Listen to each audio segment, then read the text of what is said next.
வாழ்க வளமுடன். நேர்மையாயிரு. கணவன் மனைவி உறவு என்பது ஒரு புனிதமான உறவு.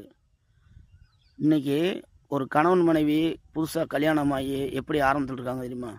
மகிழ்ச்சியாக சந்தோஷமாக வாழ்க்கையை ஆரம்பிக்கிறாங்க.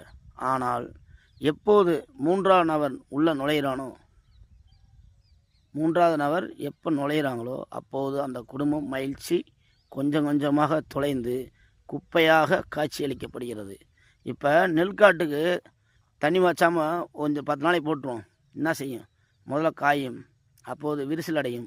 நாளைவில் அங்கு பெரிய விரிசலாகி நெல்லுக்கு பாதிப்பு வந்துடும். அதேமாரி இந்த மூன்றாவது நுழையிற மோச கொஞ்சம் கொஞ்சமாக அந்த குடும்பம் கணவன் மனைவி உறவு என்பது விரிசல் புலந்து அங்கு குப்பையாக மயான காட்சி அளிக்கிறது.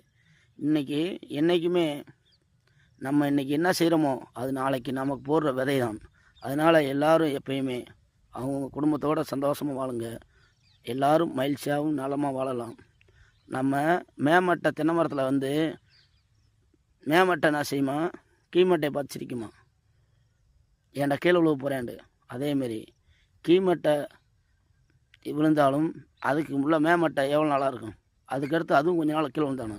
அதுமாரி நம்ம யாருக்கு எந்த கெடுதலை செஞ்சாலும் நம்ம போடுற விதை தான். அது கொஞ்ச நாளில் நமக்கே நம்ம தலையில் டம்முன்னு விழுகும். அதனால் இருக்கிற வரைக்கும் எல்லோரும் அவங்க பொழப்பு நல்லபடியாக பாருங்கள். யார் குடும்பத்தை யாரும் கெடுக்காதீங்க.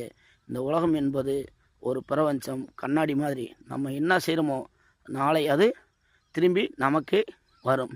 இதுதான் பிரபஞ்சனுடைய நீதி.